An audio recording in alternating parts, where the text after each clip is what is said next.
Well, this is Mike Proctor with Real Wealth Podcast, sponsored by Leading Edge Financial Planning. And I'm here with Dr. Roy Smith at Live Up Resources. He also has a practice with about 650 counselors that he oversees up in the Pennsylvania area.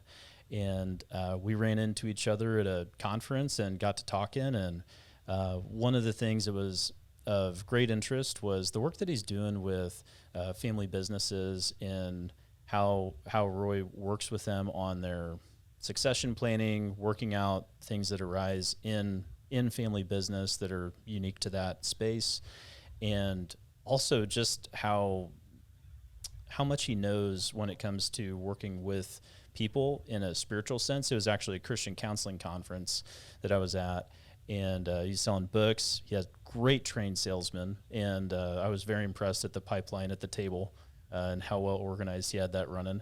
And on top of that, Roy is going to talk a little bit about the books he's put together to engage faith in the family, to increase maybe spiritual headship is a good way to put it within the family unit, and bring families closer together. So, Roy, why don't you share a little bit about just your background, how you got to having a practice of around 650 counselors helping you out, have an impact up in the Pennsylvania area?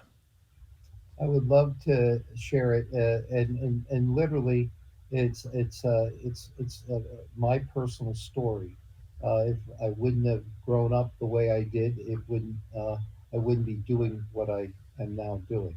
Now you need to know I'm used to this story, okay, and this is the first time people are hearing it, and I can talk about things that other people might find surprising or wonder how I can talk about it in such a casual manner. But one of the things I believe in is my own personal work. Okay, I actually think my success as a leader is a result of my own journey, always seeking to involve myself in some personal growth opportunity.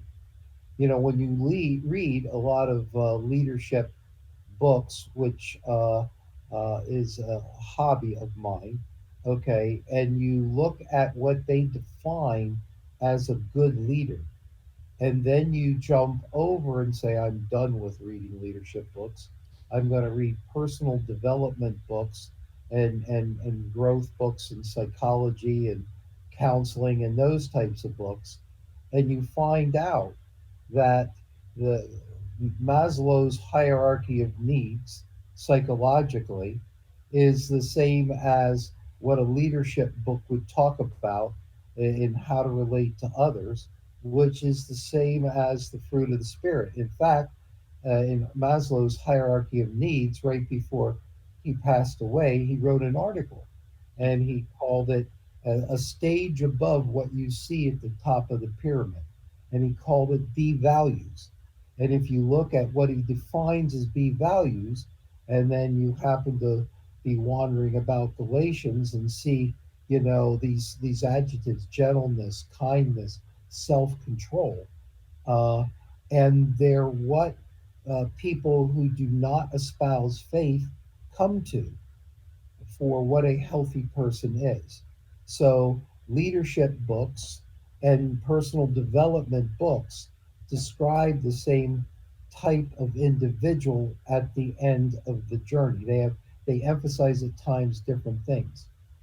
I became a therapist because I had to. Okay, it was not a personal choice. I grew up in a very dysfunctional um, evangelical minister's home. So my dad would preach verse by verse, go over the Word of God, and it made sense to me. I have never had a hard time figuring out that I sin. Okay, Hmm. and I sure as heck have never had trouble figuring out that you sin. That's really easy to pick up on, Sure. right? But my own, Obviously. but even so, eventually it gets so loud, and you look in the mirror, and and so what my dad preached: love, sin, um, the history of God wanting a relationship with us to empower us. it made sense to me. Okay. And yet, as he was building these churches, my dad never dealt with the early trauma in his life. And because he never dealt with that, it caused his ability to live out his faith at the level that he taught it. There was a gap.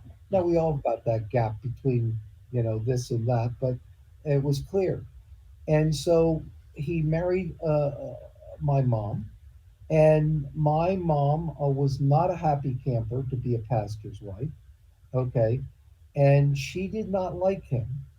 And I am Mm. the oldest, and I am a junior. And so I grew up with a abusive woman who said I was just like my dad, and it didn't take a rocket scientist to know that wasn't a compliment. Mm. And so my dad, in not being able to deal with her, he decides I'm going to become minister of the year and I'm going to save everybody. And so while he's out there saving everybody, I'm stuck at home with a mom who has a diagnosis, mental health diagnosis. And part of that diagnosis was she was periodically suicidal. Mm. And part of her suicidal ideation was to drive me with her and my three younger siblings off of a bridge. Okay. Yes, so I told you I could say this story Oh fairly my. in the Susquehanna River. Now, I always thought to myself, Mom, you can go, you know, uh, but why us? And so, as a young child, I was forced to read people quickly, moods, see how humanity fit things together, and be able to deal with her very crazy style in a way that became very predictable to me. Mm. So when someone goes over a struggle or a case with me, whatever, I have a giftedness because number one, I'm not afraid of it because running from that didn't get me anywhere. Mm. And secondly, I have some fairly good, reasonable, practical skills to assist somebody.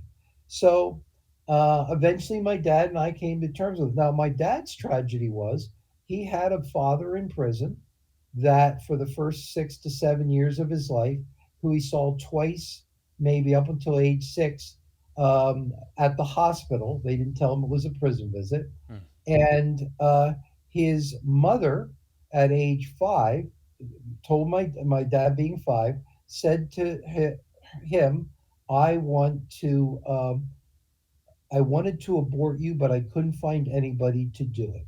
Mm. And so the older kids that were in the family prior to the prison experience and the children after, but my dad was the lost child in the middle. And so his mother was one of the meanest women I ever met. And it's not a mistake that he married somebody Right. very much like he was used to, sadly. And so that was my legacy. Eventually, when he's older in life, he self destructs as a pastor, and my mom tortures me and my two siblings. One passes at some point when I was 16 to literally the day she died. Mm. She did some things that I was cleaning up to make sure my younger sisters were taken care of. So that is why I became a therapist. I had a fantasy. I'd watch these people knock on the door of the pastor in the small rural town, and so they'd say, "Well, so and so said you're the pastor. You'd help." Then I'd watch how he went about helping them.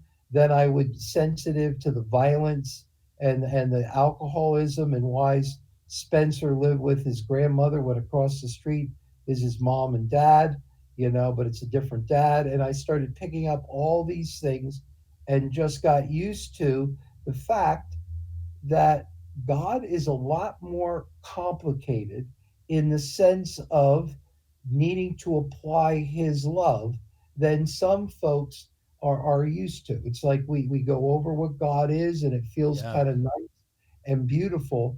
But I've said to numerous clients, For you to meet God, God can't be simplistic. Obviously, salvation's simplistic. It's a gift from God, not a works, lest any man should boast. So the faith part is fine. But to integrate it into your life when you've been abused or other kinds of things, it's a journey. Wow. Yeah, that'll shape you.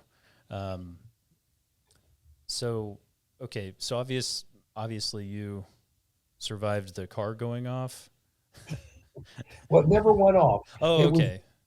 no, it never went off. It was threatened, and Okay. my job was to be a good enough young man therapist and do a lot of fishing to stay away from the house to make sure me and my siblings weren't there at the wrong time. Oh my. Yeah. Well, I'm glad you survived the childhood. Mostly intact, maybe more intact than some, and at the same time, yeah, that's complicated. Mike, it's a gift. Yeah. Okay. I remember because there are out there people that when they hear my story, they're going to connect to some things in their story that they're trying to ignore. Mm, And especially in the area of business, we can create these things drag us back down in the hole if we don't take the time to look and deal with them. And um, so over time, I remember once driving down the road because I would visit clinic upon clinic, 2 or 3 clinics a day, and talk to the therapist about their worst cases. And I did this for 30 years or 30 years, 35 years. And and I remember going to a certain spot, going to an office in Lancaster, Pennsylvania, and I was praying and then I was crying. And I was praying and crying. And I said, God, thank you for giving me a mother who was abusive physically and verbally and hated me. mm, And thank you for a father who rejected me by saving the world, which was a way of saving himself and not take care of me. Okay. And I meant it and it was congruent because I had worked through it enough. I went through the pain on the other's pain. Emotions aren't neutral. And if you deal with them right, and God said to me, Roy, you're about to walk into a room. These therapists are scared of their clients. mm, They're angry at their clients. They're confused by your clients. They're going to talk for the next hour and a half about their emotions, how to help the clients. This is going to come so fast to you, how to help these clients. There's going to be more things that come through your mind than you can actually get out of your mouth. This hour and a half of misery for them is going to feel like 5 to 10 minutes for you. mm. And it's that, and where did that gift get placed in me? It was a long time ago. Similar to what God said, what Joseph said. They meant it for my harm. God allowed it for my good. And so, whoever's Amen. listening to this, don't run from that because that's the part that's going to help you succeed. Mm. That's amazing. Yeah, and that goes along with for whatever reason, God does put things in our life that are our thorn, Mm-hmm.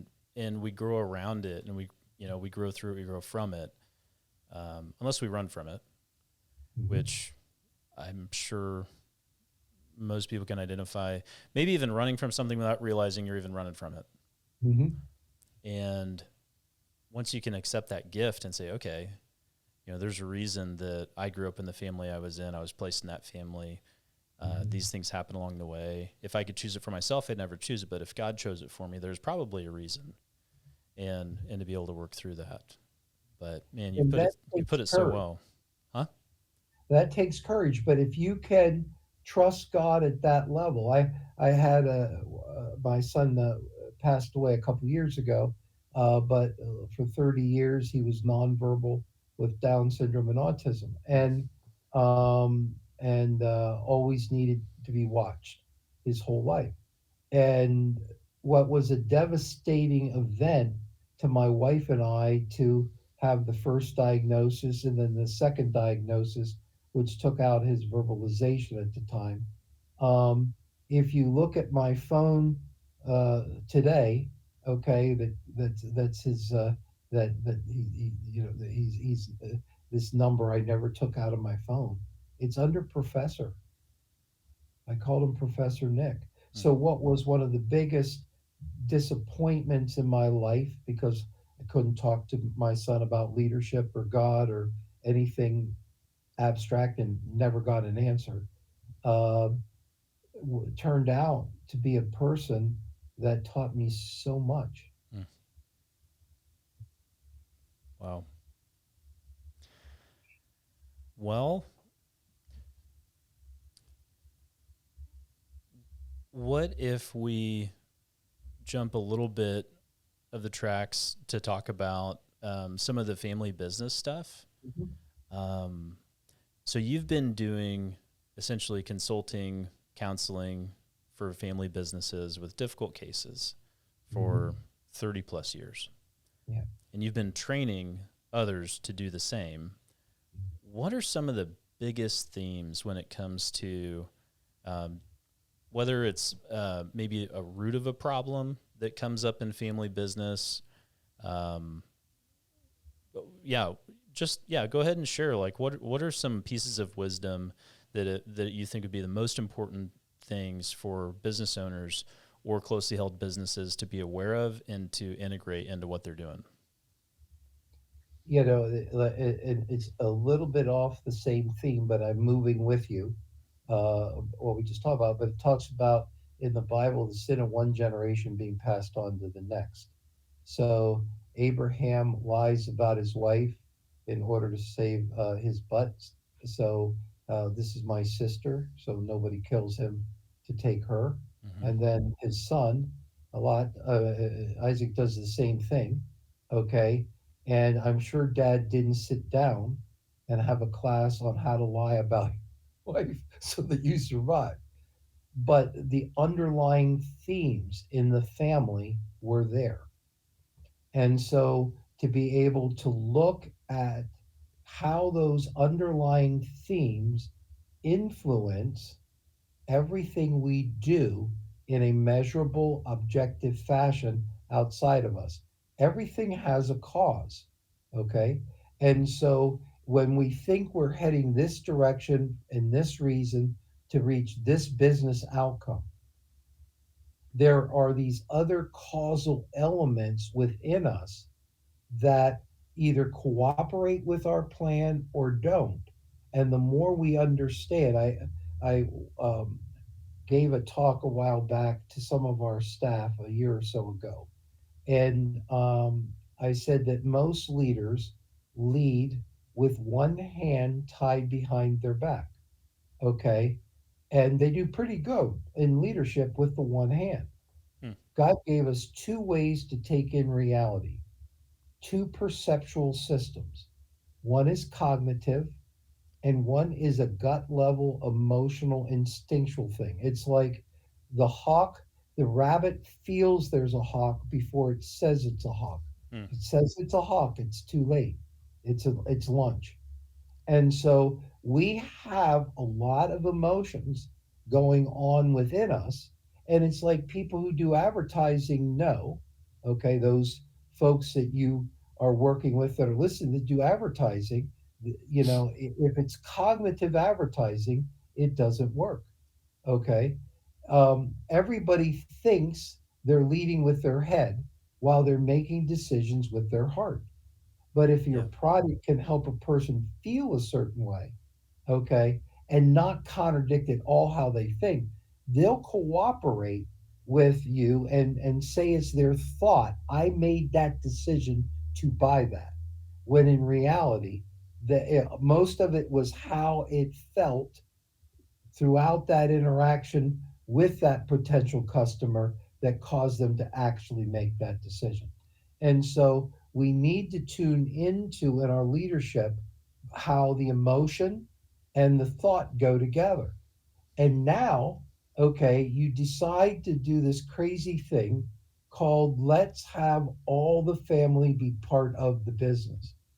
Okay. That's of course you would. That's right. That's right. One big happy playground.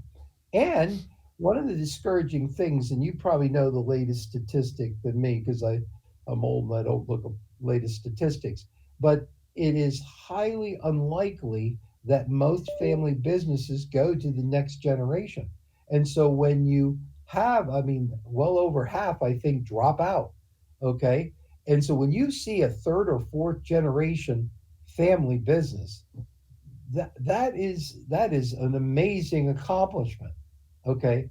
However, if during that time period, okay, some of those underlying emotional history stuff being passed on from one generation to not aren't dealt with, it starts to become magnified later on in the later generations. So now, um, the some of the infighting, especially when it comes to who's going to take over what leadership, etc. It starts to power load in the negative, challenging direction. That doesn't mean it can't be done. Uh, my daughter is taking over our counseling practice. Mm. My son-in-law is a part of that. Okay, but if I'm honest, it would might have been a lot easier transition if we wouldn't have had all the ups and downs of other aspects of our history to deal with. So to me, it's acknowledge it, be able to talk about it, be able to see what is feeding this problem, that we're not owning what's feeding it. Because maybe if we looked and talked about something over here where we're hurting and something that never was dealt with, that mom or dad was the favorite, and was one of the child was a favorite, or this happened, or some slight occurred, clean that up so that what you're dealing with, you can treat each other the way a family really want to and should. If I heard you right,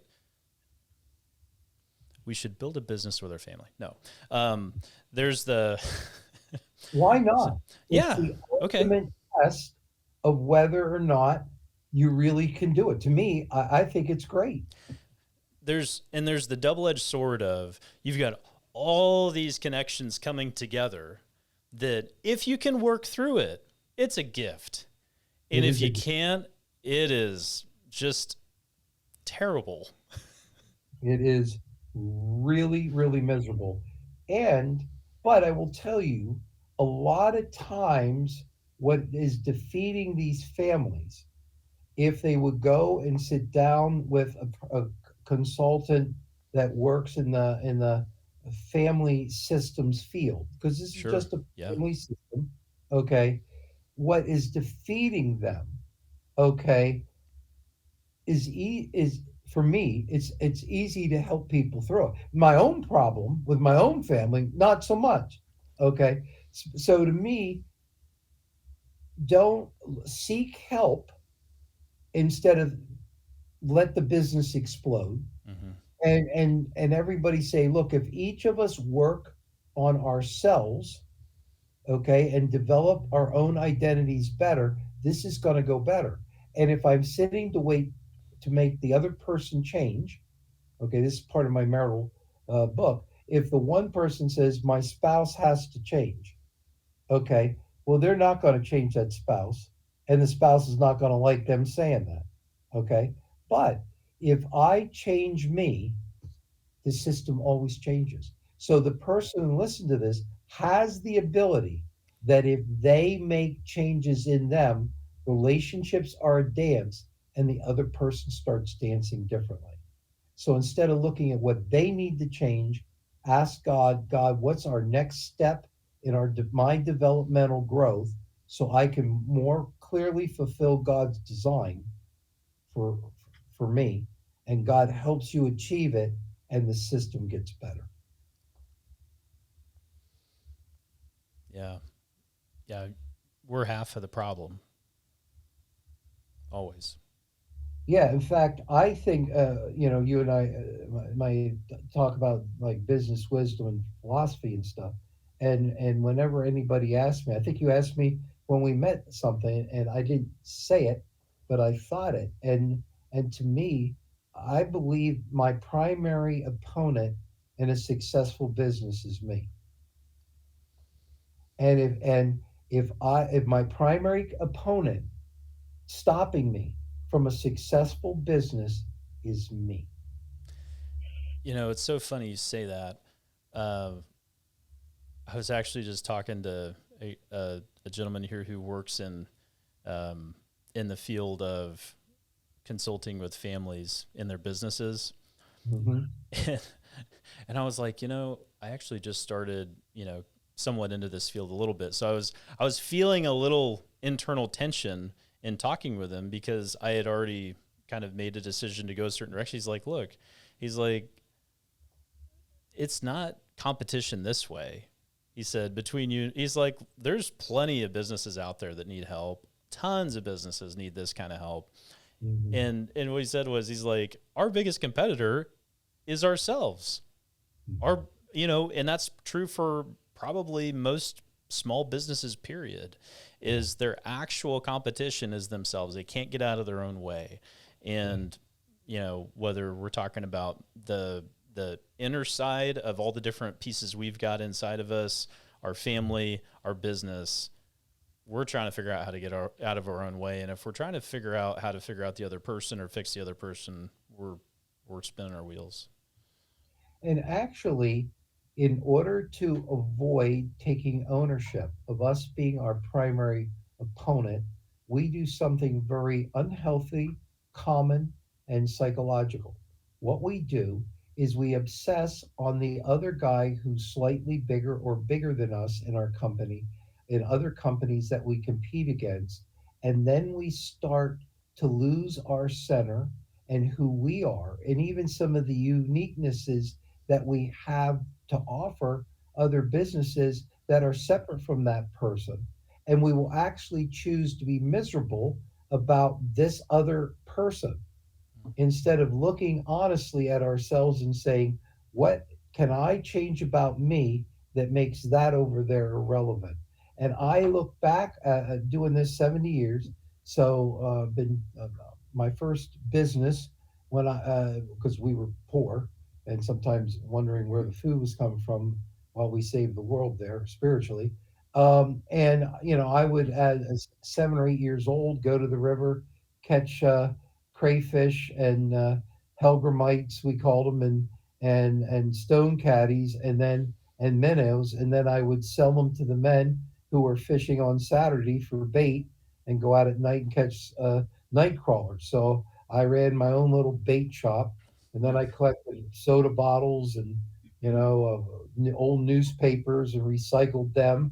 The 18-hole miniature golf course in the back of my yard when my mom complained. Now that day she was right. Okay, these 18, 19th hole because you need to be able to get a free game. And that was a little bit over the line. But to me, I look back on that long history, and I go, I wasted so much time trying to figure out what made the other person them, Mm. instead of just looking to my own area of giftedness and building around my area of giftedness.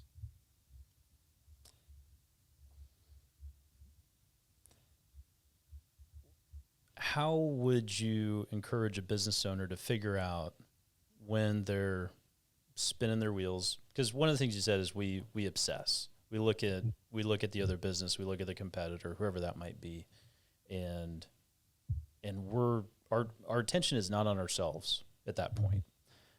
What's a great way for anybody to check in or even figure out, hey, maybe I need to go hunt down a therapist or a counselor that can help me work on this area, because in my family, counseling is almost a dirty word, even though I'm married to a therapist. So, there's just a mentality with it of, well, I don't need counseling. I'm good. You've never come across this, I'm sure, but what what would you say to the entrepreneur who may have a negative view of counseling? To me, it is like The psalmist said, "You're fearfully and wonderfully made." You're only using X% of your brain's capacity, and when you look at what you could cut loose at an emotional and motivational level, if you studied who you are and allowed yourself to look at certain habits and aspects of who you are, uh, to me, why not go out a winner? Okay, and so we need feedback, we need relationships. What a therapist does is create a relationship which allows you in to, if you utilize it well by going into your negative aspects of who you are over time, once trust is done, that you can then learn to put words to what's going on inside of you so that you can not react, but instead respond. A lot of times we react, okay, and we do the first two or three things that come to our mind, and yet there are like 20 to 30 elements of Mike, and so Mike has different elements of Mike's identity feeding and advocating for different kinds of things. Mike, right now it's not good for you to do podcasts tonight because you've got to take her out on a date, okay, and these elements are going on, and what happens is we're making decisions based on half of us that has a point of view, that we ignore that point of view, and then we wonder why there's a drag, because there's built-in ambivalence. One of my first chapters in my spiritual living book, which to me is it's my favorite book in terms of depth in our spiritual walk. It's a chapter. The title, every chapter. I'm a simple man, so every chapter is one word. Okay, and the chapter is ambivalence. Okay. Okay, and understanding that everything you do, there's a certain statistical ambivalence there. It might be 90-10, it might be 49-51, Mm. and being able to respect that, and sometimes go, I need to, in doing this, I can make this response better and make this one part of me a little more happy. And we're not talking about compromise, because these are elements of truth, aspects of who I am. And I need to put all these truths together. And so we allow ourselves over time to make a more spiritually mature decision because we know all of who we are.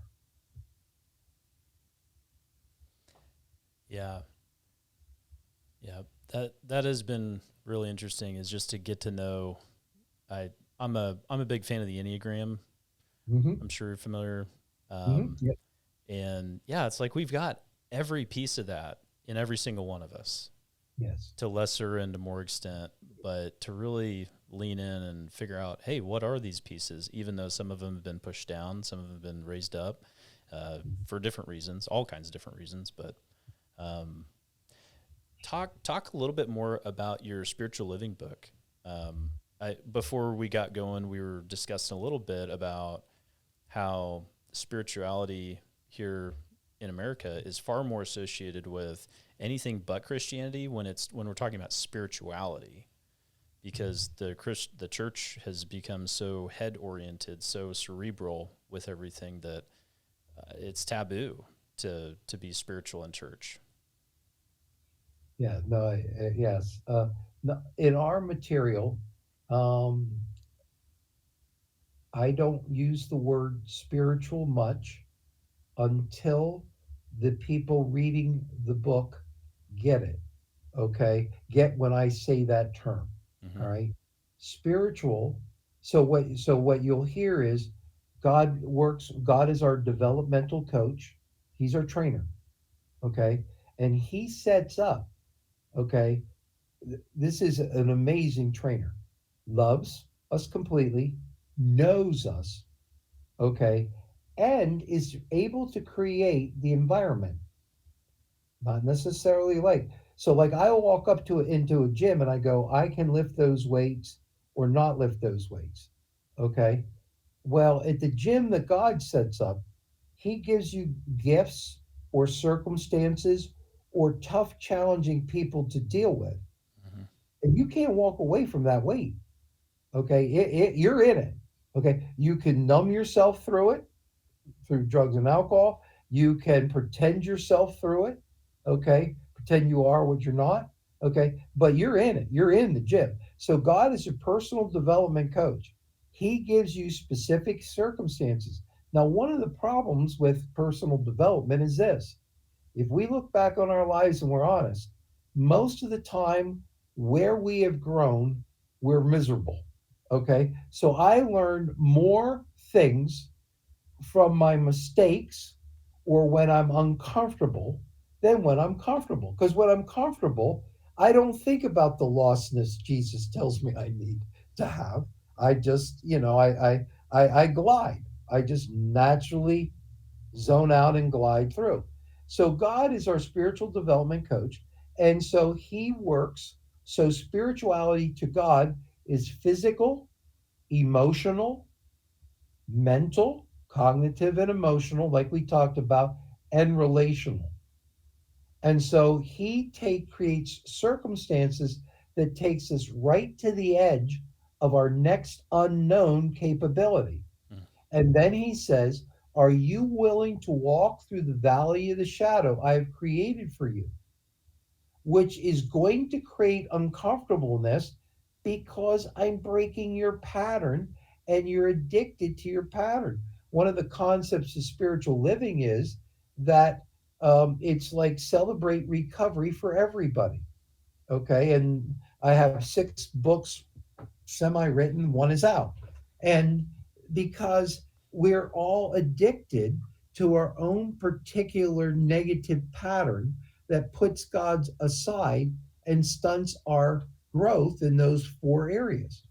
And so if we listen to God, the Holy Spirit takes me to stuff every day, and then I decide whether I show up or not.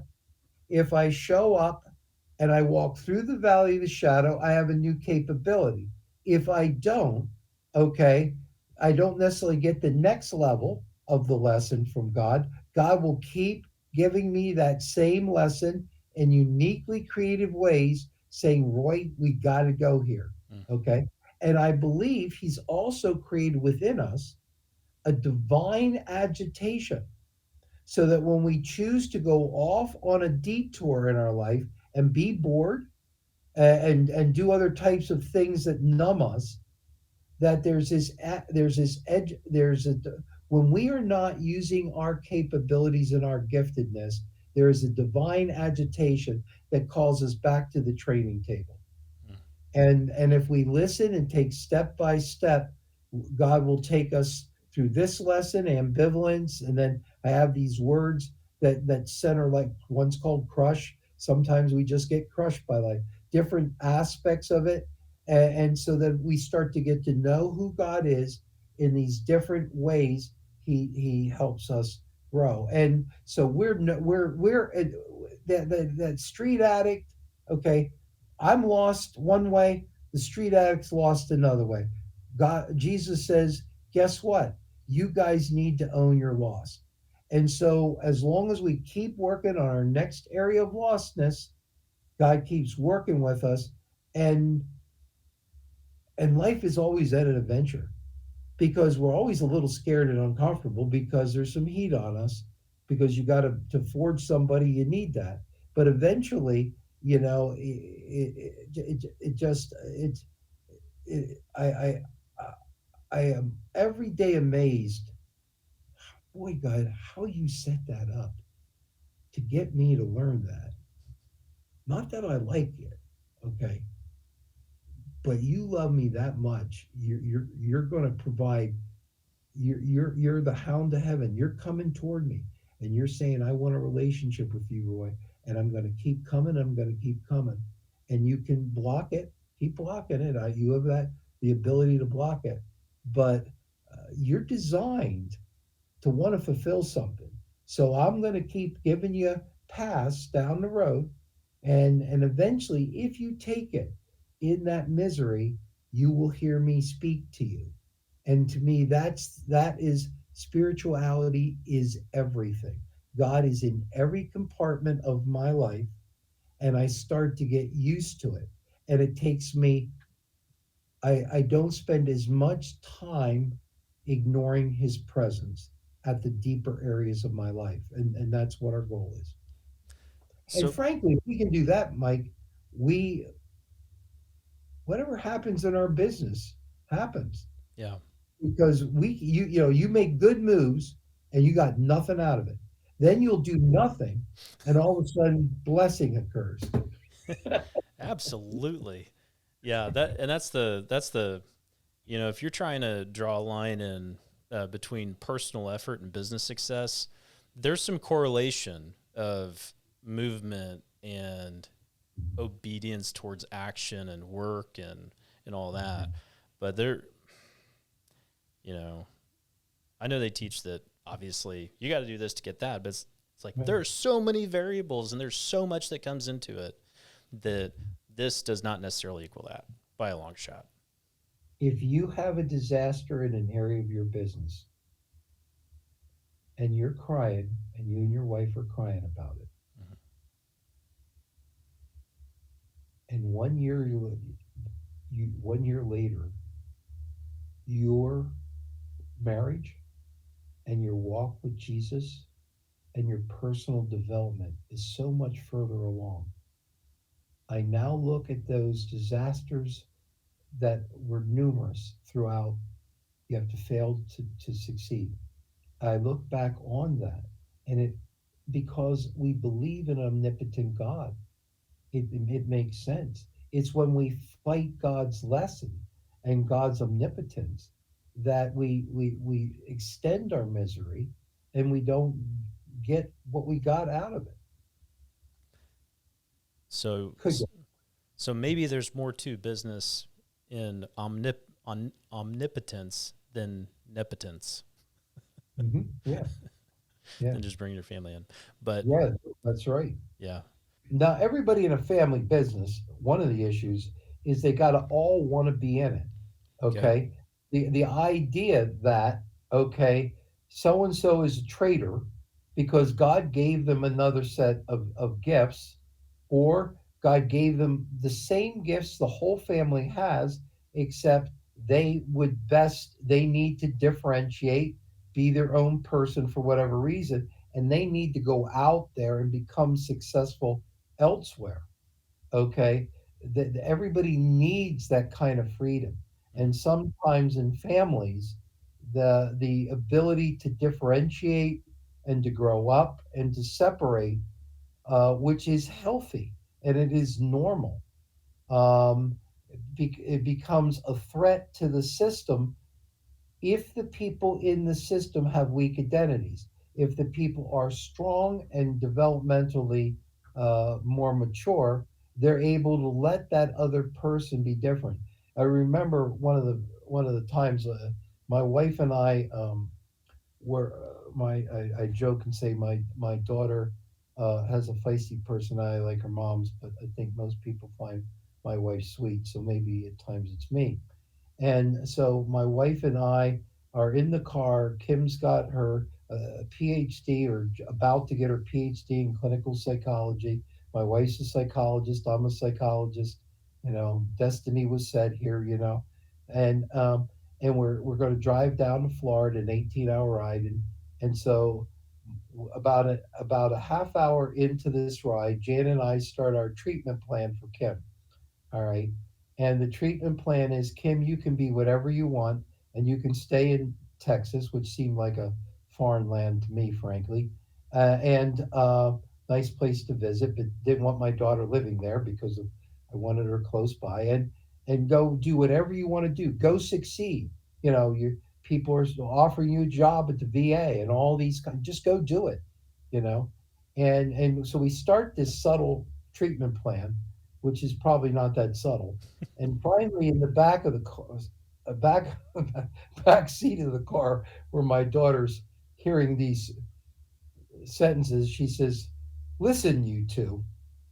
I know I can go do whatever I want to do, and I know I'm successful as a therapist in all these other places, and I've gotten excellent feedback. Now, what we are doing here in Pennsylvania Counseling Services, which is my company, is a mission. And I see this as a mission. and I'm coming back here to take over this mission, and I'm not going to hear this all the way down to Florida. And I'm driving, and tears are rolling down my cheeks. But it was important that we built on that relationship. Yeah, And in family business, you can stay because you can let go. absolutely. Not much of a relationship if you can't leave. Yeah, Yeah. slavery. Yep. Yeah, and that can be a very deep wound for some people in family business. Yeah, Is they can't get out alive, or they can't get out and be part of the team still. yeah. Um, man, And or somebody has a weak personality, and we all function around that weak personality to make them succeed. mm, And reality is that the next generations, okay, have to um, they have to do things differently, okay, and frankly, it actually has to offend the generation above them at least a little bit to count. Okay, it has to at least to threaten count, huh? to count. Okay. There has to be something that upsets the pattern. Mm, Okay, and so, so even the podcast room we're in, my daughter's here, she does podcasts, and yet she's not invited me ever in on one, and and she's having one come up on fathers soon. I wrote a book on fathering. I'm her father, but she needs to be different. She needs to have her own separateness. And when you allow that to happen, that's what will allow and the next generation to make their changes. Okay, mm, that's what will make that transition into the healthy system. And by the way, every company has to make ongoing developmental changes, or you're dead from a business perspective. And these kids are going to hear it a little differently. Even if you sit there like an old guy and say, this younger workforce, you can't get them to work like you used to. All right, well, let's say I'm even right. All right.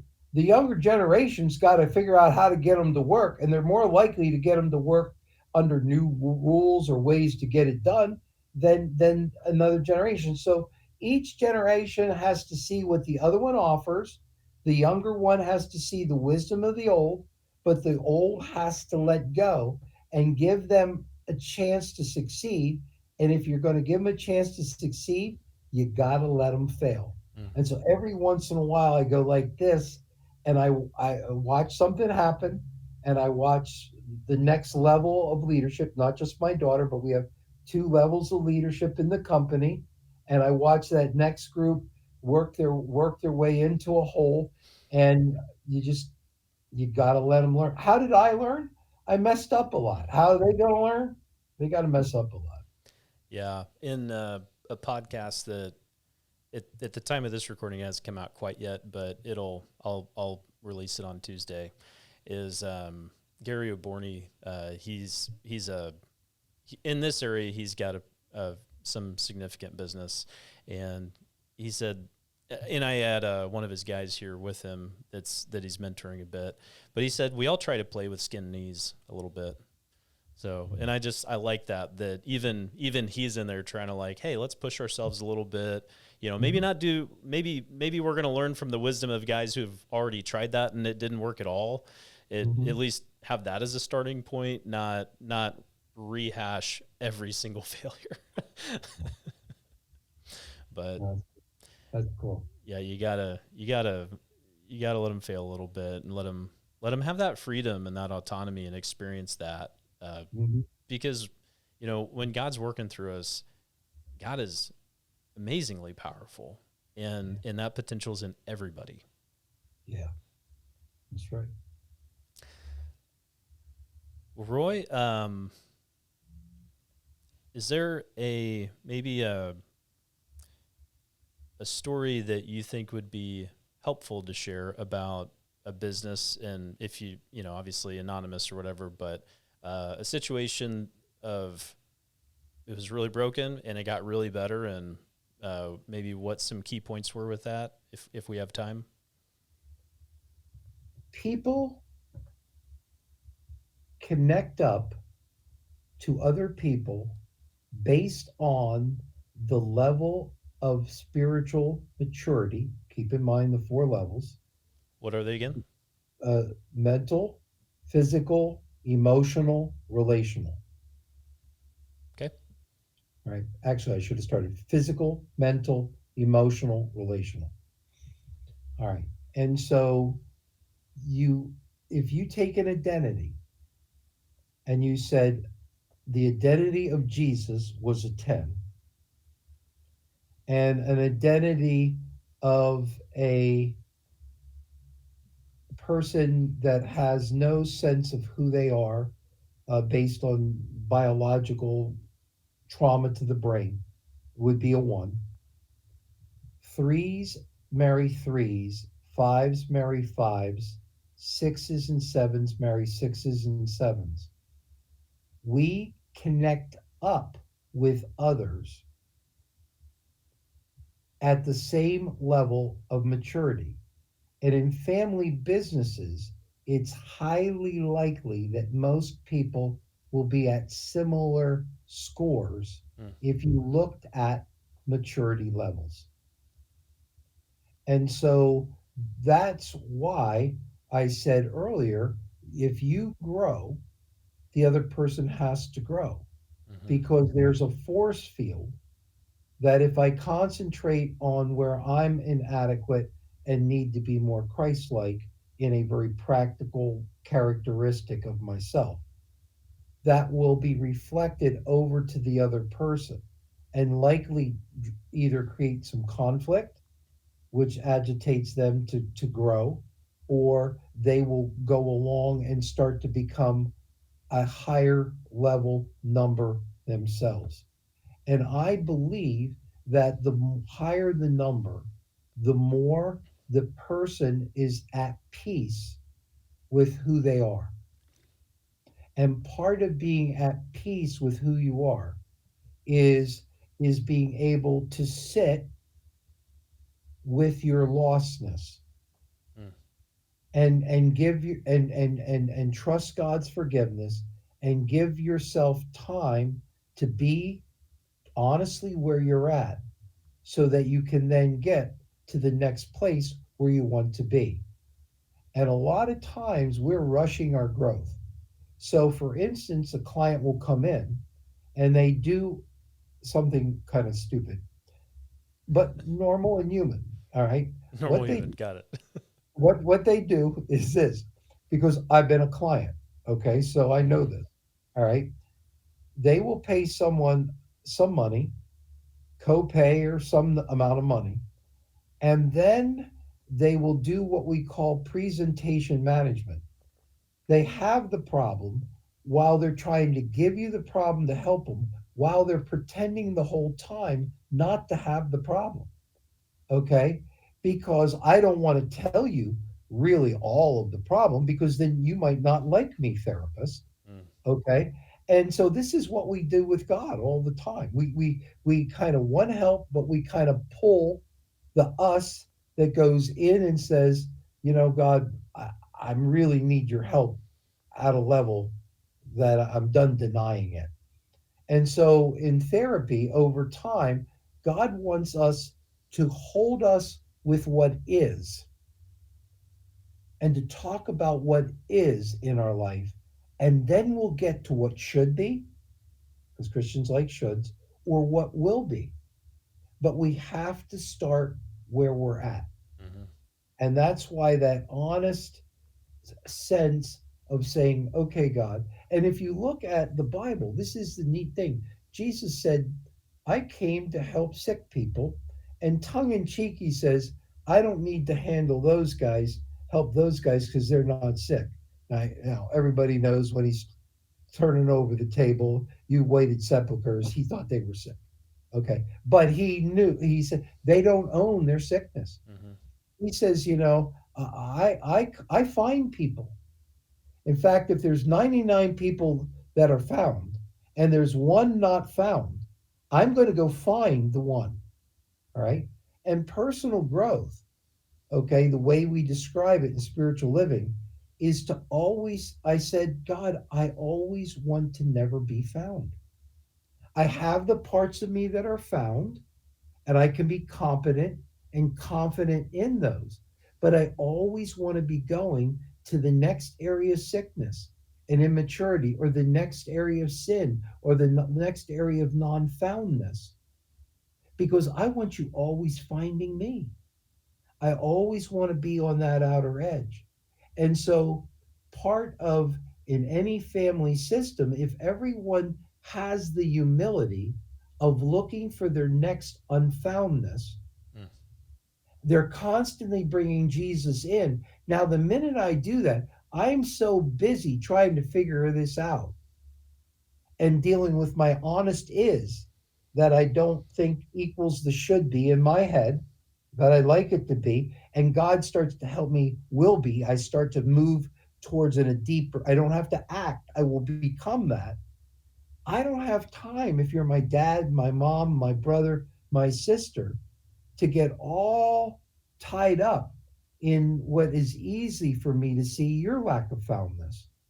And so when the humility and the fruits of the Spirit is what draws us together, when we can kind of say, Holy Spirit, take me to the next area of inadequacy. Help me get used to never not being inadequate. I can be competent. I can be personally powerful. Like the Roman centurion said to Jesus, Hey, I've got power. I understand power. Yours is different. All right. But he understood his power. Okay. So if you just say this, God, my servant is healed. All right. And so that's where we need to grow. And so if we can bring that spirit of humility into any family business, and everybody focuses on the right thing instead of the other guy, it usually gets worked out. So one of the hard parts is to get uncomfortable, or to be comfortable being uncomfortable.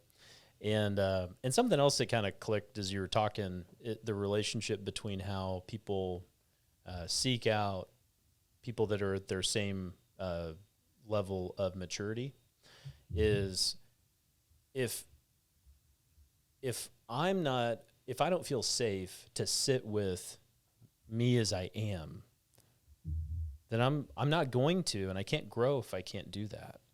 But if I can go find somebody else who's also got that sense of humility of sitting with it and working on it and saying, hey, this is a problem. I'm not really sure why it's a problem, but let's figure that out. So long as you get a couple people together, or maybe a few people together that are willing to do that, to sit with that, then you can grow.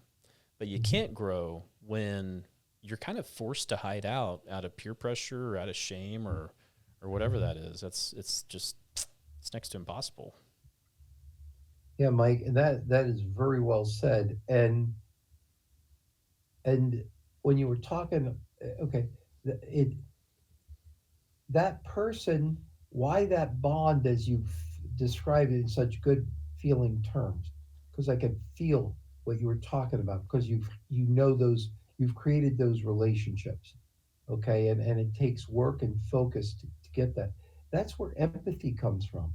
I can't understand you until I understand. So when I deal with my own lostness, I not only am getting empowered by Christ, I am actually becoming more empathic, so that I I'm less reactive to your stuff, and I what happened to you, I never experienced.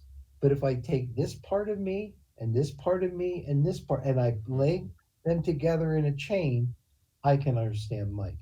But I can't unless I go there first. And there's, hey, there's things that I would imagine that you've been in situations and done the read their mail type thing, so to speak, of they're like, how did you know that about me? But that's that takes a lot of growth to get there. And honestly, I think it also takes a level of gifting from the Lord to have the experiences that produce that level of growth and empathy and pain. Because it's not like, oh, I ate cotton candy and got here. It's you went through some stuff and you processed through some stuff and you faced it. And from what you're saying and what I'm hearing is it's not even so much because it was your choice. It's like you had nowhere to go. You were stuck and God forced you through it. Yeah. Yeah, God doesn't waste pain, but if we utilize God's help in working through the areas of our life that don't live up to our standards, uh, we will we will develop an empathy for others. If you look at the family businesses that are struggling, and one of the terms you'd hear is nobody understands me in the family. Mm. And you just talked about empathy and how you get there. So if I go this direction, I develop the ability in understanding myself to understand that person Yeah. and communicate it in a way they can hear. Yeah. That's great. And so God says in Romans 1 9, First John 1 9, if we confess our sin, he is faithful and just to forgive us of our sin. Isn't that beautiful? Mm-hmm. But watch this, and to cleanse us from all unrighteousness. All the other stuff that if we knew how screwed up we were, we would make become catatonic. He takes care of it, but he takes care of it, but he's also telling us get used to it. It's there. Meaning, when I'm going to help you take care of this lostness. But if you look at how I do this verse, I'm telling you there's more lostness outside your known. Mm-hmm. All right. So get used to it because you're never done until you're made I once Amen. was walking and I said, God, I was praying and I said, God, why is there no pain in heaven? And I felt God said to me, because I don't need it. You're perfect. There was so not everyone that's going to listen to this. In fact, most people who are going to listen to this are probably not therapists. You used the term differentiation earlier. Yeah. Could you define differentiation? I love this question because it just flashed through my mind. Okay. Um, for a person listening to this to understand the concept of differentiation, this is the first time I'm saying it, so we'll see if I get in all kinds of trouble because I'm not. Okay. I'm about 1 second ahead of what you're hearing. I'm about 1 second in front of it. Okay, so here we go. We're walking out into the unknown, like we just talked about. Do it. All right. Get in touch with their teenager. Every one of these people, most of them have been teenagers that are going to watch this, or no teenagers. Okay, and a teenager wants to take what they've gotten from others, and to test it, they need to pull away enough from the community or enough from the primary people that made it to be that made them who they are, because the teenager internalizes or imprinted on this person. Okay, and now they need that because it is ultimately up to them, and they have especially they need to do this in the area of faith. Okay, because you have a lot of people who are Christians because of they're cultural Christians. I'm not saying they don't have a relationship with God through Christ, but a lot of why they are what they are, they never made it their own. And there is a God-given instinct that God wants us, okay, to develop an identity. Does God want Mike to be a weak Mike or a strong Mike? God wants Mike to submit to God. Mm-hmm. And he wants a strong personality to submit to God, not a weaker identity to submit to God. So God wants us to differentiate. He wants us to take in his message, develop who we are, and create a relationship, and then say, now, in every interaction, two wills are present, Mike's and God's. and we always like our more ours more, and God's is always right. And so that is to me. So we all have that teenager. We started, by the way, the first act of differentiation occurs at age 2 when the kid says no about everything, Mm. including stupid things. They don't even know why they're saying no. It is just simply your idea, and I have to somehow figure out how to be this apart from you. My, yeah, my daughter, she's, well, she just turned 8. Um, and we had a really fun birthday. It was a camp out. Actually, you're talking about camp out books, but it was a camp out themed birthday party. And we just had this talk. I mean, but man, it's been driving us nuts because she's like, if she thinks there's any kind of seasoning or spice on it, like I'm talking like a little bit of black pepper in the whole thing, she's like, she won't touch it. But, she's trying to differentiate herself. And, and then even to the point where I cook her, a plain piece of meat and she didn't like it because it's plain. And then we came back. But like, I love cooking good food. I love Mhm, it. I love making really delicious food. mhm. And so we finally just, Stephanie's, we're talking this out. We're like, what are we gonna, she's like, well, just, I was like, no, I'm done chasing this in circles. Like I'm making the food, she's gonna eat it. So I called her up and I said, and I just explained to her, I was like, hey, it really hurts my heart when I make you special food that you request and you still don't like it. So can we just go with like, let's just go with what I make because I make good stuff for you. And then she was like, she was like, okay, but it was like, and I don't know, I doubt that's the last time it's going to come up. But yeah, so she's doing that, and we do that with ourselves, with our family, with God. Like it's our will, it's our nature. Yeah, and to me, I go, I'd much rather have the child differentiate this way, Mm-hmm. okay, because it's less self-destructive than if I hold on to them there. So I'd rather have the conversation about black pepper than heroin. Okay, and I'm going to give so much black pepper discussion in there Mm-hmm. because that is a way better kind of area where pornography, that's a no go, Yeah. just absolute no go. uh, and so you you just think about that developmentally.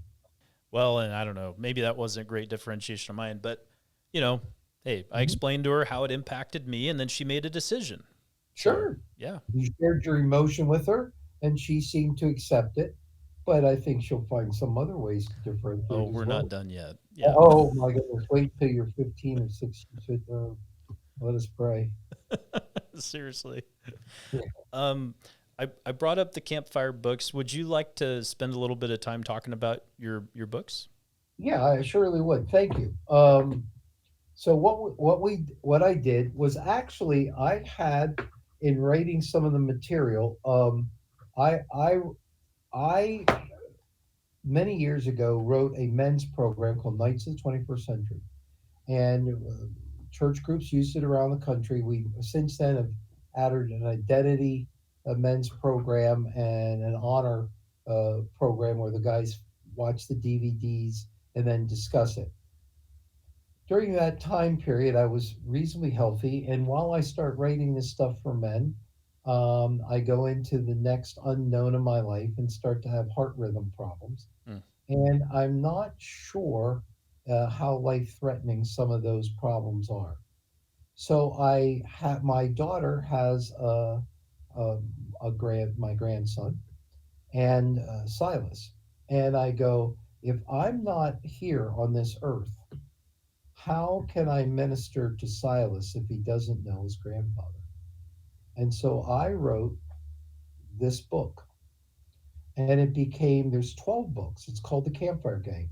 It's a story of 8 boys, different personalities. Now, by the way, 25% of the people that read this are girls, and they love it. mm, Girls will read about boys, boys will not read about girls. Okay. And at the end of every one of these uh, books, there's a let's think about it section where you can kind of go over what I'm teaching. And I go, what do I want my grandson to know? I want him to know God's accessible. God's accessible. Just God's accessible. There's, God's there.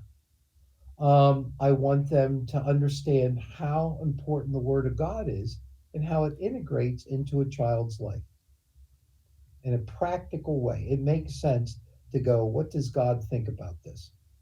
I want to teach them leadership skills. I want to teach them emotional IQ. Mm-hmm. I want to teach them, if it's Critical. a little boy or a little girl, how to calm yourself down and think before you act and these types of things. So I literally created a weird world where they're trying to get back home because they didn't listen. This gang of 8 boys with 8 different personality styles. So some of the kids will relate to some more than others, and I teach them through this journey of 12 books. The 13th book is about to come out. Almost any concept from a Christian perspective and an identity formation perspective in a way that helps them deal with it. In fact, basically every area of life is talked about through one of the kids' stories, except gender identity, which is just not going to be dealt with. And so, but every other area, some one of the kids has a learning disability and Mm-hmm. finds school hard. Another one is shorter, okay, physically shorter. All issues that will the kids will face within themselves or their friends, and see how God relates to it. But there's weird creatures. The kids like it. They write us regularly saying, "When's the next one coming out?" Um, so we are about to do book 13, 14. My daughter decides to have another child. Okay. Now I've got a gang of 8 boys. Now I say, Kim, you wouldn't happen to want to pick one of these other names for this child, would you? Which I knew from a differentiating perspective she was not going to do. Okay.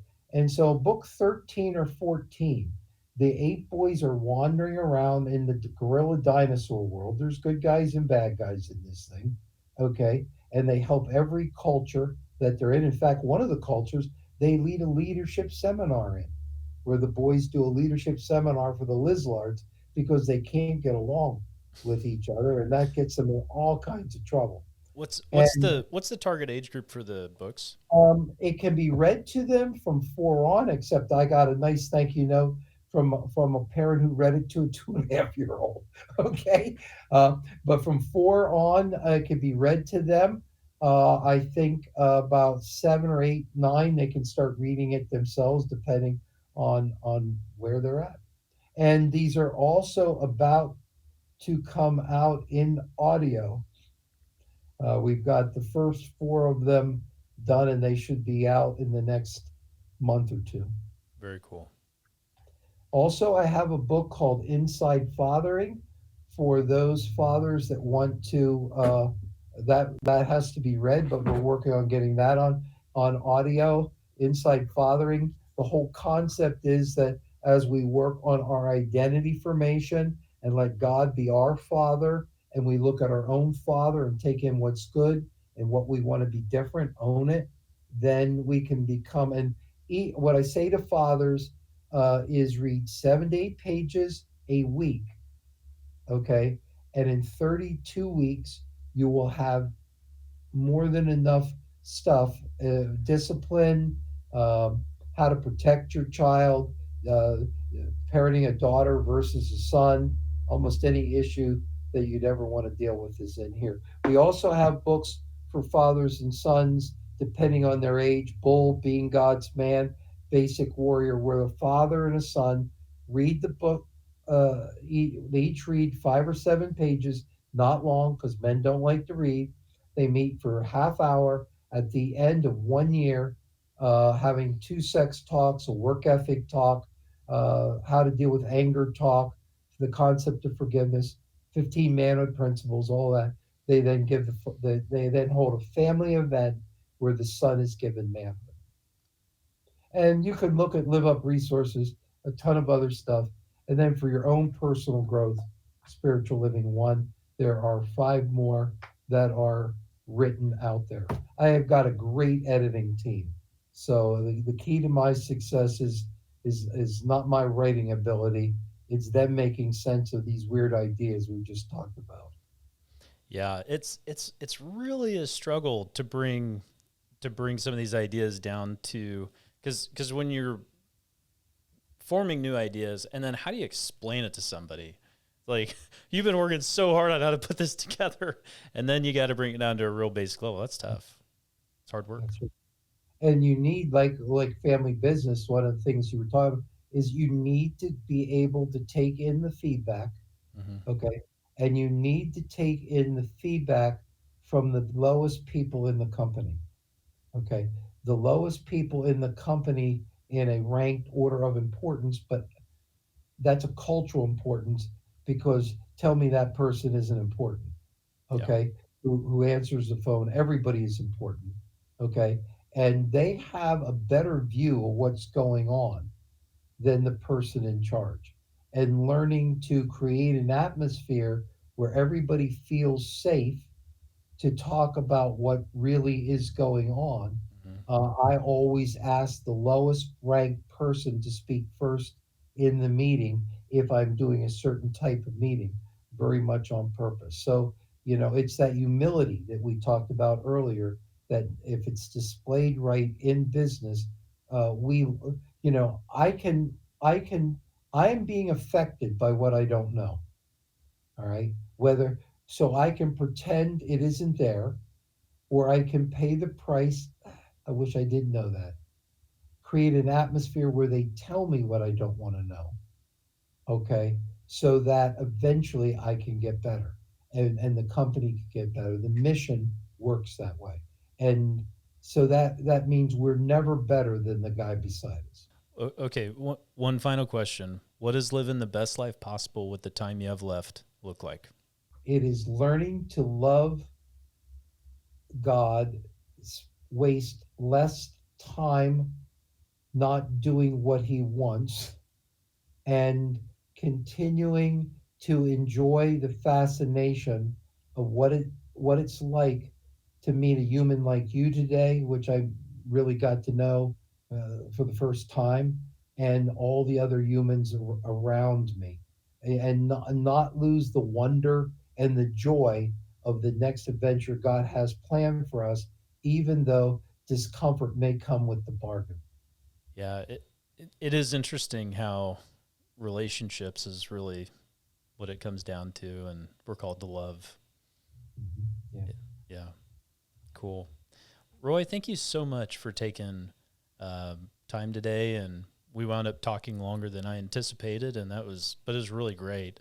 And I just so appreciate your willingness to come on and share what you've been working on, your experience, your personal story, and insights that we can take away to go from a 2 to a 3, or a 6 to an 8, or whatever, as far as our own maturity and growth path, and get down to the core of what it takes to get there, and recognize when we're holding ourselves back and getting in our own way, whether it's personal, business, family, whatever. It's an honor to get to know you, and it's an honor to be able to talk about these real life issues with your listeners. And so I appreciate the gift that you've given me of this time. All right. Well, Roy, yeah, thank you. And so go check out Live Up Resources, and look Roy up. We'll be recording more episodes, put more out after this. If you haven't already, subscribe to Real Wealth Podcast, and make sure to follow us. So that will do it for today.